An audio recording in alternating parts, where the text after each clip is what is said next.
Bienvenidos a Zoom Cubano, un programa del Consejo para la Transición Democrática en Cuba, un encuentro semanal de entrevistas y reflexiones sobre el presente, pasado y futuro de la isla, transmitidas a través de los canales de Cubanet.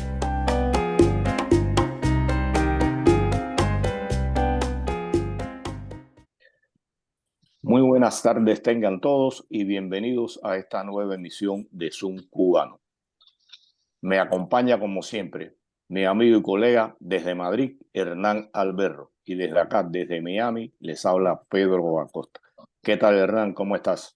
Muy bien, Pedro, ¿cómo estás tú? Bien, bien. Ya las cosas se van estabilizando. Hernán, pienso que es muy importante el programa que vamos a desarrollar hoy. Ya hace año y medio que los rusos invadieron Ucrania y este pequeño país y gran país a la vez ha dado una muestra de valentía, de coraje y está luchando por expulsarlos del país. Para hablar del tema, contamos con Ruslan Spirin, representante especial para América Latina del gobierno de Ucrania, y más tarde se nos incorporará Laura Terescu, profesora y vicedecana de la Universidad San Luis de Madrid. ¿Cómo estás, Ruslan? Hola, saludo a todos. Realmente es muy sorprendido fue yo recibir esta invitación y con mucho gusto lo aceptaría. Es claro que la gente que está totalmente involucrado en el proceso internacional mundial y que están tan interesados, que no son ignorantes, son muy bienvenidos y yo siempre acepto esas invitaciones y eso es un honor para mí. Saludo a todos y solamente ya tengo una remarca cuando dicen sobre un país pequeño que pues defiende su propia integridad contra un país grande, pequeño si comparado con Rusia, es verdad, pero en los marcos geopolíticos, territoriales, puede pues, sorprenderlos a ustedes, que Ucrania es el país más grande por su dimensión en Europa. Es más grande que España y Portugal juntos. Y pues decir que es un país pequeño, no, pues no tanto, señores. Y creo que por eso Rusia no tiene ni posibilidad, ni derecho, ni nada para tragar este pedazo tan grande. Así que vamos a seguir adelante y pues ya seguimos defendiéndonos contra sí un ejército 30 veces más grande que el ucraniano y aún así, este ejército, esas tropas invasoras, ocupantes rusas, no pueden avanzar. Y eso sorprende a todo el mundo. Principalmente pensaron que en 3 días van a conquistar nuestro país, establecer aquí en la capital de Ucrania su régimen títere y pues ya gobernar aquí.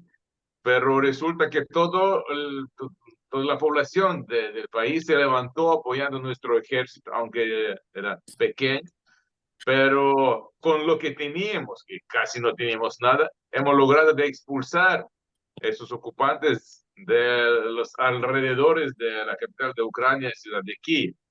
Y pues ahora, con este 1 año y medio, ya hemos liberado más de 55% del territorio anteriormente temporalmente ocupado por esos rusos. Así que ahí vamos, paso a paso. Ruslan, yo dije pequeño precisamente ubicándome en sus Fuerzas Armadas. Ustedes estaban dedicando más esfuerzo a desarrollar el país en otras esferas y por eso dije un país que es pequeño pero grande, y creo que ahora han sido más grandes todavía por esta muestra, como yo les decía, de lo que han hecho y de cómo están expulsando al invasor ruso de sus tierras, y el mundo confía en que ustedes logren sacarlo y estamos convencidos de que eso va a pasar. Quisiera, bueno, un poco que nos hablara cómo ha respondido Europa a esta invasión rusa, el apoyo que le están brindando, qué países son los que más han colaborado con ustedes. Pues mira, claro que desde el inicio de esta guerra con millones de refugiados, precisamente es una cifra pues equivale a como 10,5 millones de habitantes de Ucrania que deberían como refugiados salir de sus casas, de sus regiones y pues ya salir del territorio de Ucrania, justamente a territorio de los países vecinos que nos apoyaron maximalmente, que pues podríamos imaginar Polonia en primer lugar y otros países para no mencionar a todos, pero digo, todos los vecinos nos han recibido a nuestros refugiados. Por cierto, hay que mencionar que 6 millones de esos ya han regresado a Ucrania para reconstruir nuestro país y no, porque saben que van a vivir aquí, quieren vivir. Y por cierto, en la encuesta, entre los refugiados que siguen viviendo fuera de Ucrania, 84% han decidido de regresar cuando termine la guerra. Así que estamos esperando a la gente que regresa a sus hogares y que vamos a reconstruir nuestra economía todos juntos, pero ya han regresado. Y otros 4 casi millones de internamente transplazados, interiormente reemplazados. Desplazados. ¿Cómo? Emplazados. Desplazados. Reemplazados. Así. Transferidos de un lugar a otro, digamos, de la región cercana a Rusia al centro de Ucrania. Pues, así que hay mucha gente que necesita ayuda y todos los países del mundo civilizados están apoyando a Ucrania. Los que reciben nuestros refugiados, España, por ejemplo, también Italia, Francia, Alemania, en primer lugar Polonia, como he dicho, pues preparan unos programas especiales para los ucranianos y pues pagan su renta, dan dinero de parte del gobierno para apoyar a la gente, o su apoyo médico, psicológico, todo lo que sea necesario. Así que nosotros somos aquí sumamente agradecidos a todos nuestros amigos. Y hay otro tipo de ayuda que también más importante por el momento es apoyo militar. O sea, la técnica, las municiones, tanques, cohetes, aviones y todo. Eso es lo que nos falta aquí para expulsar definitivamente los ocupantes del territorio de nuestro país. Y ya tenemos una alianza de 57 países, 54, alianza de los tanques, que nos están enviando tanques, Leopard y otros también. Y 37 países que ya han declarado su deseo e interés de enviar los aviones. Pues eso para mencionar lo más importantes. Tanques y aviones, también estamos hablando de artillería de larga distancia, de artillería como tal, y eso no sí realmente necesita en el campo de batalla, que por cierto, esa línea de frente tiene largo de casi 1.800 kilómetros. Eso es realmente impresionante. Y cuando digo que ahora solo 18% del territorio ucraniano está ocupado por Rusia, no puedo decir que es poca cosa, 18%, porque equivale como casi 100.000 kilómetros cuadrados, porque Ucrania tiene 603.000 kilómetros cuadrados por su dimensión. Y entonces casi 100.000 kilómetros cuadrados es mucha cosa. Y 1.800 kilómetros de línea de frente también es mucha cosa. No se puede, pues, de inmediato recuperar todo en toda la línea de frente, así que como generales militares de batalla saben cómo funcionan esas cosas, pues no se puede ganar de una vez, especialmente cuando te mandan la técnica necesaria paso a paso, o sea, porque cada país tiene su burocracia y entre el deseo del gobierno de enviar sus tanques, aviones o técnica a Ucrania, hasta que llega a Ucrania pasan meses y cada quien tienen sus tiempos, sus términos, digamos. de traslado de su técnica, y por eso no es como conveniente para pues, atacar de una vez con nuestra contraofensiva, porque hay que acumular toda esa técnica de una vez y luego ya comenzar a contraofensiva efectiva. Pero hay que mencionar lo más importante en lo que he dicho, que todos los países, especialmente de Europa y otros también del mundo, que entienden que Rusia es una amenaza global, están enviando a Ucrania su técnica militar moderna. Y eso no quiere decir que están ayudando a un amiguito.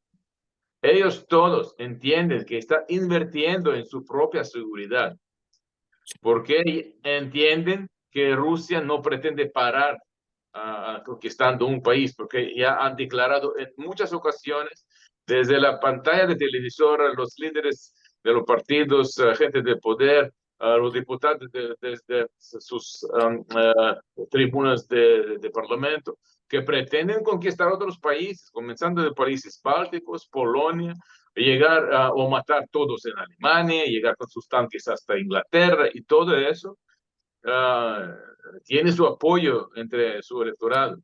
Así que la comunidad internacional entiende que es una amenaza global, que es un país agresivo y que es la única cosa que saben hacer. No pueden proponer al mundo nada bueno, digamos, la tecnología, algunas cosas que realmente pueden ser usadas por todo el mundo.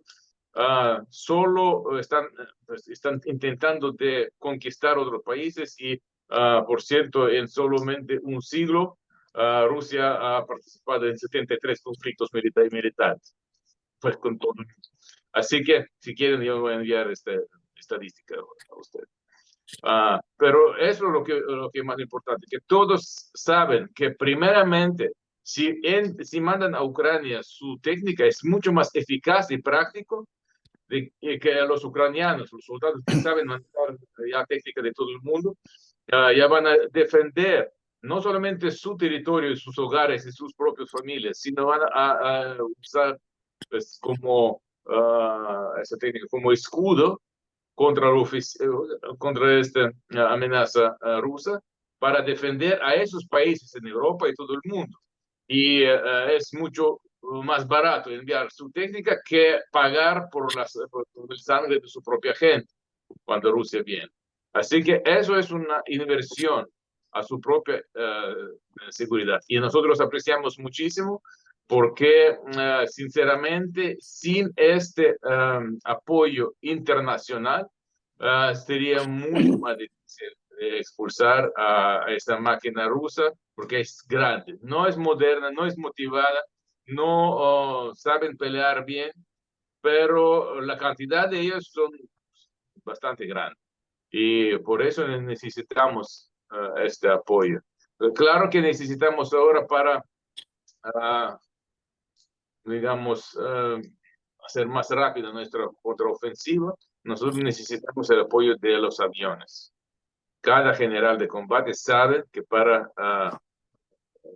efectuar esta ofensiva necesitan aviones. Y ya tenemos las declaraciones de los gobiernos que van a enviar F-16, y eso sí realmente va a ayudar bastante. Y también la artillería de larga distancia. Con eso, señores, pueden estar seguros que vamos a avanzar más rápido. Erlan. Ruslan, estabas hablando, y bueno, gracias primero por aceptar esta comunicación. Me parece muy interesante todo lo que planteabas, incluso esto último, ¿no? De cómo desde diferentes países y cómo la comunidad internacional, por ponerlo de alguna manera, se ha solidarizado con Ucrania y ha invertido, digamos, en la defensa de Ucrania porque lo entiende como una defensa propia también. Mi pregunta es, a ver, eso como que es fácil de ver en Europa, ¿no? Eso es fácil de ver donde uno dice, bueno, Rusia ya ha intentado diferentes oportunidades en su historia, expandir su territorio hacia Europa, lo ha hecho, de hecho lo ha logrado, ha sido exitoso en algún momento en ese proceso por diferentes motivos. Sin embargo, desde América Latina ese riesgo no se ve. Y al mismo tiempo sucede que en América Latina estamos teniendo gobiernos que tampoco le prestan mucha atención o no le otorgan mucha importancia a la democracia, que es, y el orden internacional, ¿no? El orden democrático internacional, que es en definitiva, creo, el principal valor que se está defendiendo hoy en Ucrania. Entonces, quería preguntarte cómo estás viendo a la actitud de América Latina y cuáles son tus principales preocupaciones respecto de las diferentes reacciones que han tenido los gobiernos latinoamericanos hacia el conflicto. Muy buena pregunta, muy amplia, podemos decir así, y puedo responder como unos 3-4 horas al respecto. Pero bien, voy a sumar, digamos, lo más importante, que sí realmente Rusia está intentando de cambiar el orden mundial. Quiere mostrar a todos que si un país tiene fuerza militar, entonces por su propio derecho, por su propio deseo, puede cambiar las fronteras establecidos por la ONU e internacionalmente reconocidos. Rusia quiere decir que si tienes potencia militar o arma nuclear, tú puedes mandar. Y no importa si eres un miembro de la ONU o si Rusia misma es el miembro del Consejo de Seguridad de la ONU, que fue establecido justamente para establecer la paz y tiene sus funciones como mantener la paz. Y aún así, ese mismo miembro del Consejo Permanente, miembro permanente del Consejo de Seguridad de la ONU, pues se permite a sí mismo atacar el país, que también es el miembro de la ONU. Por cierto, desde la Segunda Guerra Mundial, Ucrania tiene su propia membresía, no fue una parte de la Unión Soviética. Ucrania, por sus, digamos, por lo que ha hecho durante la Segunda Guerra Mundial, por su distribución a este tema de paz, ha ganado la membresía aparte de la Unión Soviética aquel entonces. Bien, y entonces Rusia quiere cambiar el orden mundial y está violando todos los principios básicos de la Carta de la ONU, tal como integridad territorial, soberanía, independencia de otro país. Y otros países que son miembros de la ONU, se supone que deberían de defender a esta Carta de la ONU y las reglas principales de convivencia de las naciones.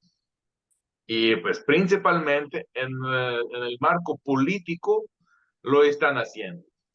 Todos son defensores de la legislación internacional, pues todos.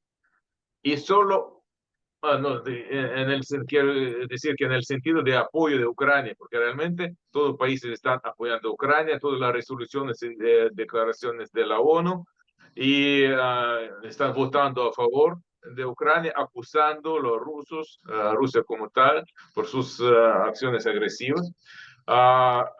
Menos un par de países como Venezuela, Nicaragua, a veces, que prácticamente son por las cuestiones, no sé, históricos, económicos, que se convirtieron de a un esclavos políticos o económicos de Rusia, que no tienen derecho de decir no a Rusia porque Rusia perdona las deudas millonarias, que Rusia manda sus armas a algunos, o paga a los gobiernos, o han pagado antes y esos gobiernos tienen tantos compromisos previos que simplemente no tienen derecho y no pueden decir no a Rusia, y pues están obligados de apoyar. Y pues por eso Rusia se queda en una compañía de Sudán, Corea del Norte, Cuba, Venezuela, también grandes democracias. Y pues, pero esos son pocos. Pero si estamos hablando de la mayoría, pues todos están apoyando a Ucrania y todos están defendiendo la Carta de la ONU y todos entienden que si permiten a un agresor ocupar el territorio de otro país, eso va a significar que cualquier otro agresor tiene derecho de ocupar el territorio de su propio país. Entonces nadie quiere lo mismo, nadie quiere apoyar al agresor, al ocupante, al invasor, porque en este caso sería que él da bienvenida a cualquier agresor a su propia tierra. Pero al mismo tiempo, hay cuestiones así medio económicas. Por ejemplo, algunos representantes de gobiernos me han dicho así en los couloirs, como que no tan abiertamente, digamos, que sí estamos apoyando todas las sanciones económicas financieras contra Rusia. ¿Y saben por qué? Porque con esto, con cada sanción más, vamos a tener los precios más bajos de parte de Rusia. Así que apoyamos esta política de sanciones contra Rusia y vamos a usarlos a su propio interés para comprar toda la mercancía por los precios dumping, más baratos posibles. Y a veces no entienden que cada dólar que gana Rusia se convierte en una máquina militar y llega a los cabezas de los ucranianos civiles con las bombas, lluvia de bombas, cohetes, misiles, proyectiles de arma rusa, que destruyen la infraestructura de todas las ciudades en Ucrania. Pues ese territorio más grande de Europa está atacado por Rusia durante todo ese tiempo. Si saben que los números de, por ejemplo, este, campo de combate en toda línea de ese frente, si calculamos intermediario, así era como más de 40.000 proyectiles diario lanzan rusos de su territorio al territorio de Ucrania. 40.000 proyectiles disparan de aquel lado a Ucrania. Y eso se trata solo de frente, campo de batalla. Pero al mismo tiempo están lanzando cohetes, bombardeando con los aviones, misiles, destruyen la infraestructura crítica de los ucranianos, de las ciudades ucranianas, comenzando especialmente en el periodo de invierno, cuando hace frío aquí, cuando las temperaturas bajan hasta menos 20 y bajo cero, señores. Y cuando tú te quedas sin electricidad, sin calefacción, sin la luz, sin energía, sin combustible y sin internet, sin conexión, sin teléfono, sin nada. Eso lo hacen rusos. Y ningún país del mundo lo quiere para su propia gente. No, nunca. Y nosotros queremos que nunca lo recibiría. Jamás. Decía, usted mentó, Ruslan, usted mentó 3 países de América Latina y son 3 dictaduras: Cuba, Venezuela y Nicaragua. Y en el caso de Cuba es cínico el apoyo que le está dando a Rusia, porque Cuba siempre ha estado hablando de que es agredida por los Estados Unidos de Norteamérica y Estados Unidos nunca ha invadido Cuba. Sin embargo, es capaz de ceder ante los rusos por intereses económicos y políticos, como usted ha dicho. Es increíble la posición ambigua y tan cobarde que asumen algunos países latinoamericanos. Hernán. Tenemos que ir cerrando, pero me gustaría preguntarle a Ruslan para concluir, ¿qué mensaje le gustaría transmitirle no solo a los gobiernos latinoamericanos, sino a los pueblos latinoamericanos desde Ucrania?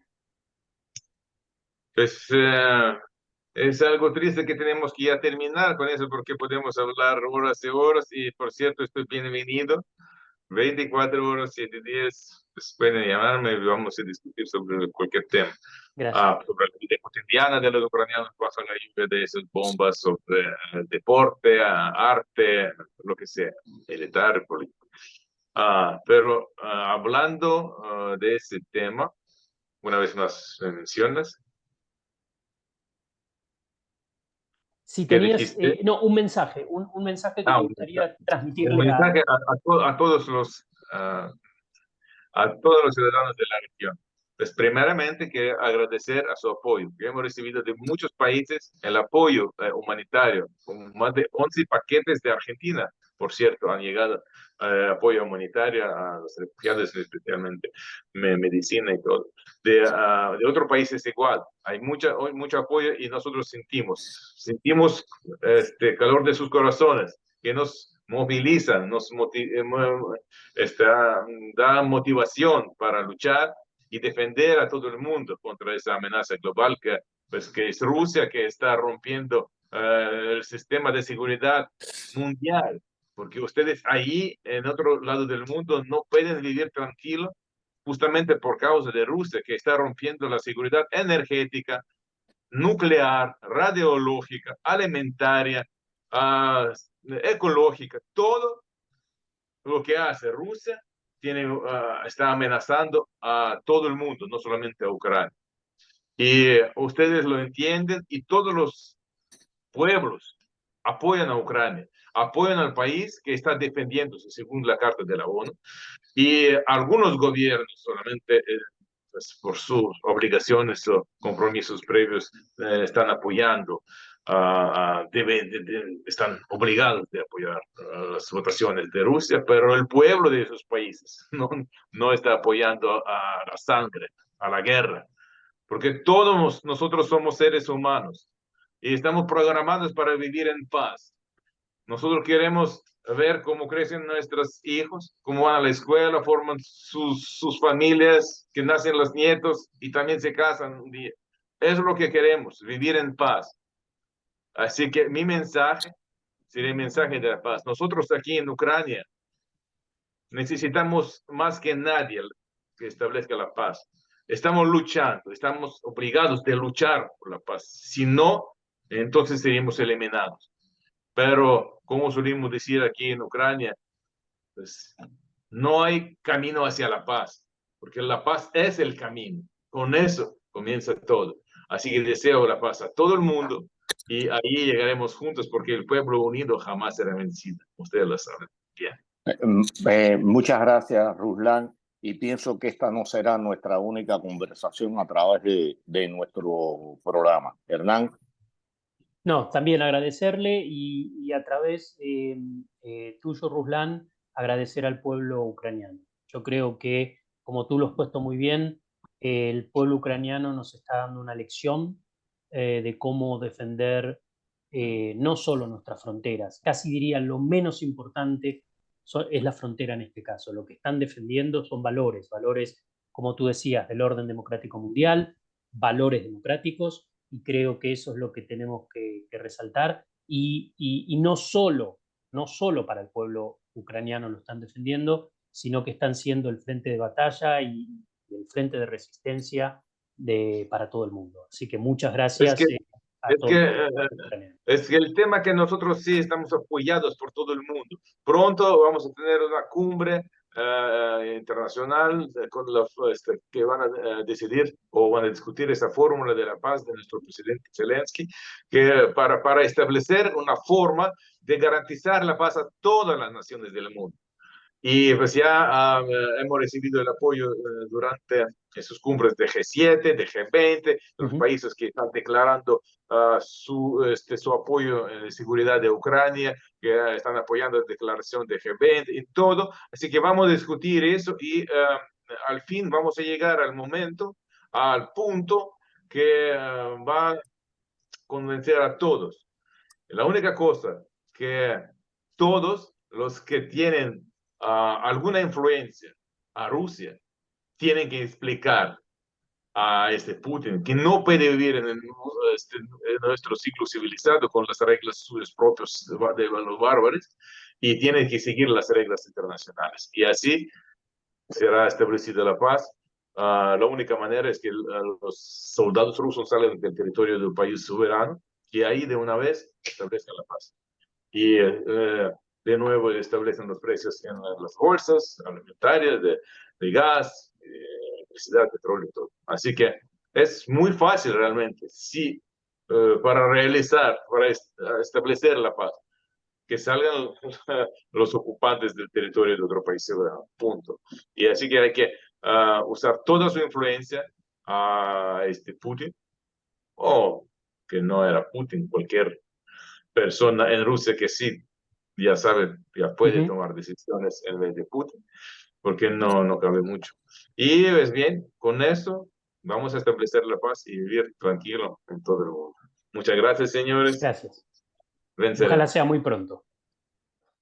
Sí. Bien, como les decía, ya se nos incorporó Laura Tedescu, profesora y vicedecana de la Universidad San Luis de Madrid. ¿Qué tal, Laura? ¿Cómo estás? ¿Qué tal? Buenas tardes. Buenas tardes. Hernán, te cedo la palabra en estos momentos. No, bueno, gracias Pedro. Quería aprovechar a ver, venimos de hablar con el director para América Latina de Ucrania y nos contaba cómo los gobiernos de todo el mundo, incluidos los de América Latina, y ahí quiero tu visión, Laura, han sido muy solidarios y han dado mucho apoyo a Ucrania porque entienden que es la causa de la democracia y del orden mundial establecido, ¿no? ¿Vos tenés la misma percepción específicamente para el caso de América Latina? No, la verdad es que la percepción que uno tiene es que no han sido lo suficientemente claros, ¿no? Que ha habido algunos, bueno, algunas impresiones que dejan ciertas dudas, ¿no? Esto de ahora de pertenecer a los BRICS, donde está Rusia, y yo creo que la condena no ha sido lo suficientemente fuerte, ¿no? para Rusia, ¿no? Y eso me parece que es algo que tenemos que tener en cuenta. Me sorprendo realmente que esa haya sido la sensación de él. Sí, yo creo que hay que entender el factor diplomático. Yo creo que lógicamente los ucranianos están en la búsqueda de apoyos y entienden que en esa búsqueda de apoyos ser muy críticos les puede jugar en contra y lo entiendo. Pero tú mencionabas recién lo de los BRICS y esta carrera, parece que quieren transformar los BRICS en, no sé cómo van a hacer con las siglas, pero va a terminar siendo todo el abecedario, digamos. ¿Por qué crees que es así? ¿Por qué crees que los gobiernos, o muchos gobiernos, de nuevo no podemos generalizar, pero sí varios gobiernos de América Latina están tan ansiosos por ingresar en este grupo selecto de países?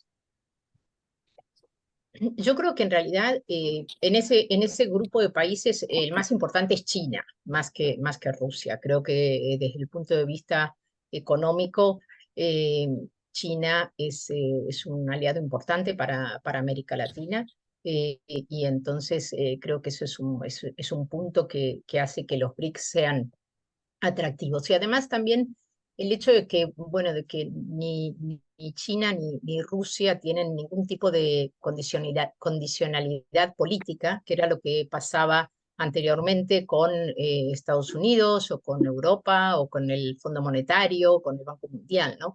A ellos no les importa lo que pasa dentro de los países, si tienen que invertir, si tienen que invertir para generar recursos naturales y luego llevarlos a sus países. No les interesa si hay una dictadura, si hay violación de derechos humanos, si hay libertad de prensa, porque en sus países no existe eso. Entonces creo que eso es fundamental. Y además porque, bueno, América Latina creo que cada vez es menos importante para Estados Unidos en términos económicos.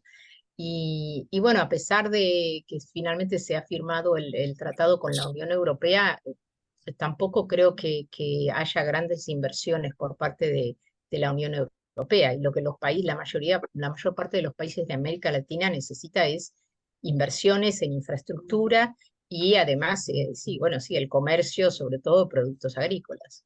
Y hay un elemento en común, ¿no? Que tiene Rusia, que tiene Cuba y que comparten con Nicaragua y Venezuela, bueno, y China también, por supuesto, que es la opacidad, ¿no? Es la imposibilidad de saber o la dificultad para poder realmente saber lo que está pasando dentro. Incluso, bueno, con todo el caso de Prigozhin y demás en Rusia, que no sabemos, ¿no? No sabemos si lo mataron, no lo mataron, o sea, son especulaciones, cuáles son los movimientos internos y un poco como pasa en Cuba. Y Laura, te quería preguntar, ¿cuál es el peso de Rusia en América Latina?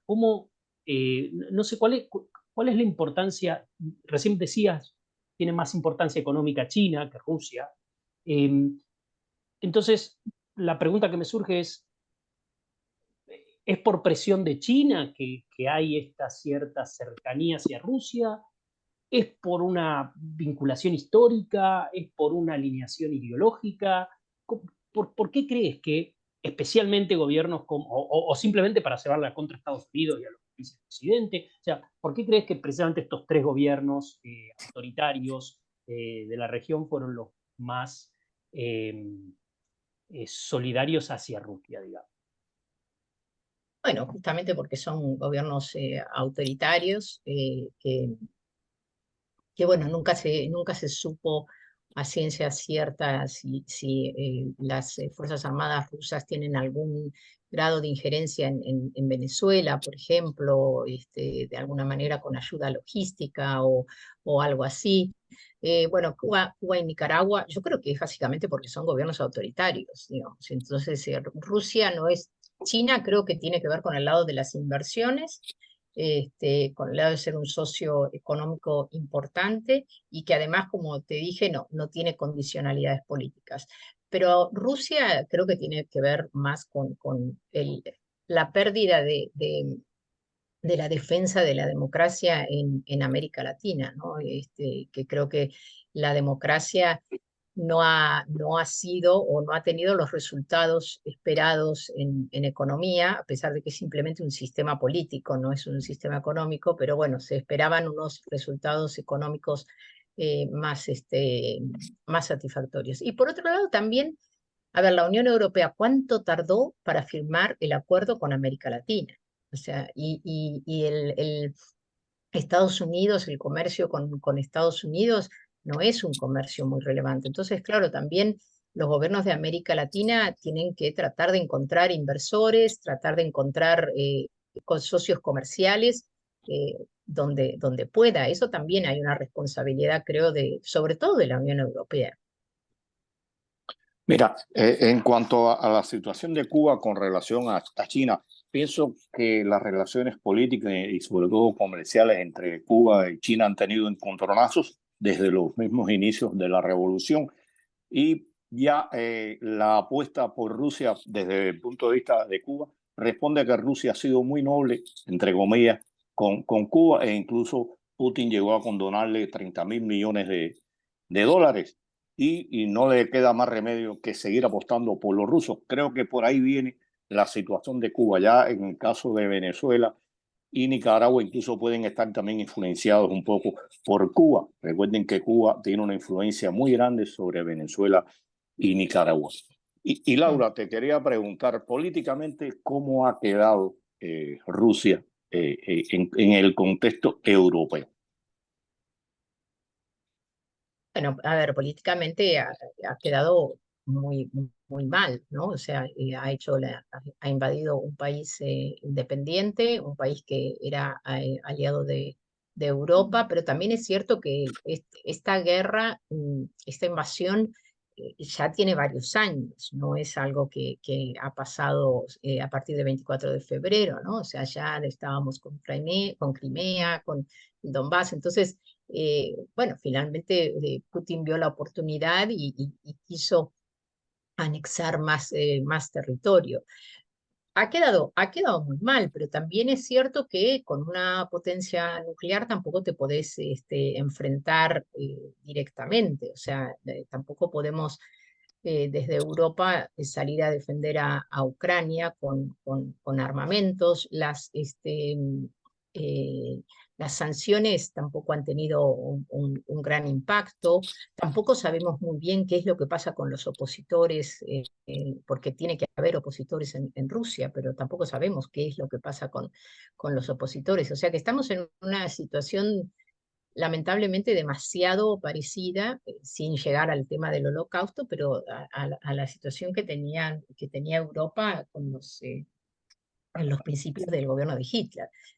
Supongo que no, esperemos que no lleguemos a otro holocausto, pero bueno, esta sensación de que, bueno, dieron un paso, ahora dan otro, y siempre por el miedo de los armamentos nucleares o de entrar en una guerra que involucre a toda Europa, siguen avanzando. Hernán, Sí, a ver, conectando con lo que decía Laura, ¿no? Este tema de la violación a los derechos humanos por parte de Rusia en Ucrania y el no saber, y esto lo decía bien claro Ruslan Spirin en nuestra conversación previa, ¿no? El no saber dónde va a acabar, porque realmente Rusia, bueno, de nuevo, no sabemos cuáles son sus intenciones y aún si las supiéramos, no podríamos confiar, ¿no? Entonces, No. cualquier argumento o cualquier situación va a ser una oportunidad para Rusia seguir empujando sus fronteras probablemente hacia Occidente, ¿no? Y entonces, quizás nos saca un poco del tema de América Latina, pero me pregunto, y lo quiero conectar con toda esta cosa del multilateralismo y el nuevo orden mundial, ¿no? ¿Qué puede hacer Occidente o qué pueden hacer los países democráticos? Podemos empezar por América Latina, aunque su relevancia es menor, pero occidentales y, bueno, y también asiáticos, pero que son democráticos, que no son tantos, para tratar de contrarrestar esta situación. ¿Alcanzan las sanciones? El director para América Latina de Ucrania nos decía, bueno, necesitamos aviones, algunos aviones van a ir llegando, necesitamos más armamento, necesitamos... Por ahora está todo puesto muy desde el punto de vista bélico, lo cual, bueno, entiendo, hay una guerra, pero me pregunto si hay algo desde el punto de vista diplomático, si hay algo desde el punto de vista institucional que podamos hacer. Bueno, esa tiene que ser la esperanza y el objetivo, ¿no? De tratar de traer de alguna manera al gobierno ruso a una mesa de negociaciones, digamos, porque si no, esta guerra, el problema que tiene es que se puede alargar en el tiempo, y bueno, y básicamente Occidente puede seguir dándole armas a Ucrania, y con eso tenemos la conciencia tranquila de que estamos ayudando, pero bueno, es una guerra de largo alcance y que no se ve una solución. Pero, ¿cómo hacemos para traer a Putin a la mesa de negociaciones, ¿no? ¿Con quién puede influenciar? Al principio pensábamos que Erdogan, el presidente de Turquía, pero evidentemente no ha tenido una influencia muy grande. Quizás hay que empezar a poner mayor presión con China, y con otros países que pueden, con India, o sea, con los BRICS, que pueden quizá tener una fuerza para tratar de convencer a Putin de llegar a una mesa de negociaciones. Obviamente que si llega a una mesa de negociaciones también tenemos que estar preparados a que Ucrania va a perder territorio, porque si no pierden, si los rusos o Rusia no pierde la guerra, seguramente es porque se va a haber que ceder territorio ucraniano, y eso también hay que convencer a los ucranianos. La otra cuestión es, pero bueno, yo creo que es una, lo voy a decir de todas maneras, aunque creo que es realmente algo que no va a suceder, es confiar en la sociedad civil rusa y empezar de alguna manera, a influenciar en la sociedad civil rusa, para ver qué es lo que, hasta qué punto ellos también pueden aguantar. Lo que pasa es que la propaganda también es muy fuerte, ¿no? De que Ucrania es parte de Rusia. Entonces, es que se los dejó llegar muy lejos. Si hace poco vi una serie sobre todos los oligarcas que fueron asesinados en el Reino Unido, eh, por el régimen de Putin, ¿no? Y estaba muy claro para los servicios de inteligencia británicos quiénes eran los que estaban detrás de esos asesinatos. Pero no se hizo nada. Y no se hace nada porque es una potencia nuclear y porque tenés a un presidente como Putin que, bueno, que te puede mandar un cohete nuclear en cualquier momento, ¿no? Es una persona que no tiene ningún tipo de miramientos, ¿no? Ni de remordimientos. Con lo cual es una situación muy, muy complicada, pero es una situación también para lo cual deberíamos haber estado preparados. O sea, yo creo que Estados Unidos, Gran Bretaña, los servicios de inteligencia sabían, digamos, que estaban de lo que estaba pasando en Rusia y se dejó pasar, ¿no? Porque, bueno, justamente porque no se sabe muy bien qué hacer, ¿no? Por el tema de que se respeta la soberanía del país, pero bueno, nos queda la sociedad civil rusa que comiencen a cansarse de la guerra, o China, la India, bueno, Brasil, Sudáfrica, que como partes de los BRICS se pongan, digamos, persuadirlos a estos países para que traigan a Rusia a una mesa de negociaciones. Pero Tocaste yo una no, cosa. no, que yo no lo veo eso en el corto plazo realmente. No, hay una cosa que tú dijiste. Yo creo que va a ser incluso más difícil convencer a Ucrania en la mesa de negociaciones a que sea terreno, a que Putin se siente a negociar. Ellos, por lo que he visto y lo que he oído, no van a transar en eso. Pero pienso que tal vez una combinación de problemas diplomáticos, un poco también la guerra que hasta ahora no ha surtido el efecto que se esperaba con la ayuda de armamento. Pero pienso que si Europa cierra filas desde el punto de vista económico y llega a cabo todas esas medidas que se pidieron, pudieran llevar a Rusia al convencimiento. ¿Tú crees que por la vía económica pudiera, cumpliendo realmente lo que se ha dicho y apretándole un poco más el cinto a Putin desde este punto de vista, pudiera él sentarse a pensar en ceder en la guerra? Desde el punto de vista de sanciones económicas. Sí, pero que se Mm, cumplan realmente, no como ha mm, sucedido hasta mm. ahora, ¿no? Sí, sí, sí. Bueno, sí, eso podría ser, pero también creo que, también coincido con vos, Pedro, que va a ser muy difícil que Ucrania ceda territorio, ¿no? Pero bueno, esta guerra, para terminar, todos tienen que perder un poquito y ganar otro poquito. Ganar es ganar la paz, y la reconstrucción, que seguramente Europa va a poner dinero para reconstruir la parte de Ucrania que quede para Ucrania, ¿no? Pero sí, yo creo que sí, que hay que empezar a poner mayor énfasis en ese tipo, en masa, de que las sanciones sean realmente sanciones, y que las sanciones lleguen con pena, porque no todos los rusos están de acuerdo con esta guerra, pero que también lleguen a la sociedad civil rusa, a los ciudadanos rusos, para que sean ellos mismos también los que presionen, ¿no? Para llegar a una mesa de negociaciones, ¿no? Porque también es cierto que hay una sociedad civil rusa que está apoyando, ¿no? O por lo menos está callada, digamos, no, si no apoya, por lo menos hay silencio, ¿no? Laura, yo En- tengo dos preguntas. Perdón, Pedro. Eh, Ajá. Mientras hablabas y comentabas lo de Putin y la posibilidad de sentarse en una mesa de negociación y demás,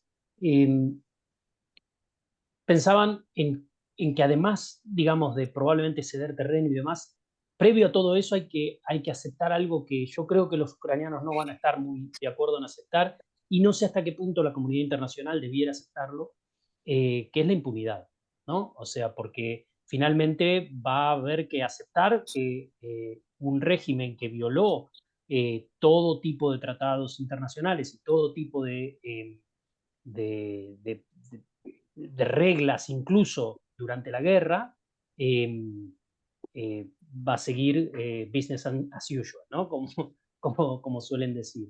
Y yo a veces pienso que en esta cosa de restablecer el orden internacional, por supuesto, no comprando el multilateralismo y demás, sino refundando la ONU y diciendo, a ver, no puede haber en el Consejo de Seguridad, entiendo, son países poderosos, son países con bombas nucleares, son países con mucha capacidad de influencia, no pueden estar en el Consejo de Seguridad dos países cuyos pueblos no deciden sus futuros.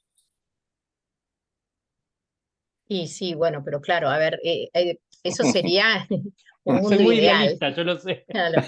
Sí, eso sería un mundo ideal, pero es que es muy difícil ver cómo llegamos a eso. Yo creo que los únicos que nos pueden ayudar para llegar a una situación así son los rusos, ¿no? Quizás las mujeres rusas que están perdiendo a sus hijos en una guerra que quizás no les interesa, porque no todos los rusos les interesan los territorios ucranianos. Quizás ellos tienen esa idea histórica que son parte de Rusia, pero es que, claro, si vos perdés a tu hijo y perdés a tu marido y perdés a tu padre, quizás deja de interesarte. Y quizás, o sea, así como el espionaje ruso es muy eficiente, quizás también las sociedades occidentales podríamos hacer no espionaje, pero sí de alguna manera mostrarle a la población rusa que esta es una guerra injusta, innecesaria, y que finalmente, bueno, se quedarán con algunos territorios, tendrán alguno más de riqueza, pero que no les va a cambiar la vida cotidiana. Al contrario, les va a cambiar solamente porque han perdido a sus seres queridos. Entonces, bueno, creo que ese puede ser un camino muy, muy difícil, porque, bueno, ¿cómo llegamos a la sociedad civil rusa, a las madres sobre todo, ¿no? A las mujeres que están perdiendo a sus familiares? Y si no, bueno, hay que empezar a negociar con China, y hay que poner más presión a China para que tenga más presión. Pero claro, al final Rusia sí que se tendría que ir del Consejo de Seguridad como miembro permanente, y el Consejo de Seguridad debería cambiar también, ¿no? Los miembros permanentes. O sea, hay muchas cosas que hay que cambiar, pero en lo inmediato, eh, yo creo que o un país como China realmente Estados Unidos pone presión, y Europa pone presión en China para que nos ayude a acabar esta guerra, o también tener una mayor influencia en la sociedad rusa, que está pagando un precio muy alto, no solamente los soldados, ¿no? También es un precio de la calidad de vida. Hernán, yo lo que te diga, tú eres el sensor del tiempo nuestro. ¿Cómo estamos de tiempo? Ya tenemos que ir cerrando. Bueno, Laura, algo que tú quieras agregar, puntualizar con relación a la situación, al tema que estamos tratando. Yo creo que estamos viviendo una época de transición muy compleja, que se parece demasiado, lamentablemente, a lo que fue el comienzo de la Segunda Guerra Mundial. Y creo que lamentablemente en muchos países no tenemos el liderazgo necesario para afrontar esta situación, ¿no? En países como Estados Unidos, y sobre todo si bueno, Joe Biden se presenta nuevamente a la presidencia. Eso también me parece casi una irresponsabilidad. Y tampoco tenemos en la Unión Europea algunos líderes que de alguna manera puedan presionar, ¿no? Más para buscar la paz. Así que estamos en un momento muy, muy complejo, muy delicado, que estamos agarrando todo con alfileres y la verdad es que lo que nos están fallando aquí son mucho los liderazgos políticos. Bueno, Laura, muchas gracias por haber dedicado parte de tu tiempo en esta grata conversación. Ha sido un placer para nosotros Bueno, contar contigo y espero que no sea la última conversación que tengamos acá. Muchas no, gracias. muchísimas gracias a ustedes por invitarme. Hernán, En los últimos días, semana como mucho, se ha conocido además de manera muy irregular, de manera muy desprolija, porque inicialmente aparecieron imágenes de cubanos vestidos con ropa de combate en terreno, bueno, en terreno ucraniano, pero luchando en las tropas rusas, al parecer. Esto primero fue como desmentido, el gobierno trató de hablar de una situación, el gobierno cubano trató de hablar de una situación de trata de personas, luego tuvieron que desdecirse, realmente un papelón por parte del gobierno de Cuba, algo a lo cual nos tiene acostumbrados. Y entonces, en línea con eso, nos pareció importante preguntarle a Elena Larrinaga, secretaria de Relaciones Internacionales del Consejo para la Transición Democrática de Cuba, cuál era su parecer al respecto. Yo quiero hablarles de la preocupación que nosotros sentimos y la desolación que sentimos los cubanos por todo esto que está pasando con el reclutamiento de los jóvenes en Rusia, ¿no? El gobierno cubano ha negado saber de esta operación y todos sabemos que ejerce un control sobre la información y es imposible que no supieran lo que estaba ocurriendo. De hecho, las declaraciones del ministro de Asuntos Exteriores se contradicen con las declaraciones de la delegada militar en Rusia. Estos chicos han declarado que los han engañado. Tenemos las pruebas fehacientes porque hay 189 pasaportes cubanos en el Ministerio de Defensa ruso. Los hackers han interceptado los correos electrónicos del ministro de la Guerra con Cuba y bueno, los hechos están ahí. Pero me preocupa mucho lo que está pasando con este pobre soldado que han cogido peleando en Ucrania, ¿no? La ley de Ucrania dice ahora en la guerra que cualquier extranjero que haya invadido su país o peleado contra su país, pues puede ser víctima de la pena de muerte, ¿no?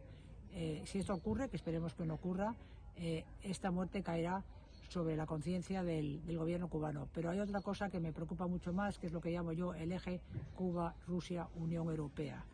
El señor Borrell ha aceptado la explicación del gobierno cubano, que ha dicho que nosotros no tenemos nada que ver, ha abierto un expediente, ha detenido a 17 personas. Conocemos el procedimiento porque no es la primera vez que lo hacen, pero creo que el señor Borrell ha desoído también, no ha hecho caso omiso de la última resolución que se firmó en el Parlamento Europeo, que es este mes de julio pasado, cuyo capítulo 17 dice que cualquier persona o país o institución que apoye la intervención y las maneras del gobierno ruso tendrán que ser penadas y tendrán que tener sanciones. En este caso se ha hecho caso omiso del asunto y parece que eso queda en papel mojado. Muy triste para los cubanos y creo que también muy triste y muy peligroso para Europa. cierra. Bueno, entonces gracias Pedro, esto ha sido todo por hoy y dejamos la invitación hecha como siempre en su cubano el próximo sábado a las 5:30 de la tarde, hora de Miami, por los canales de Cubanet.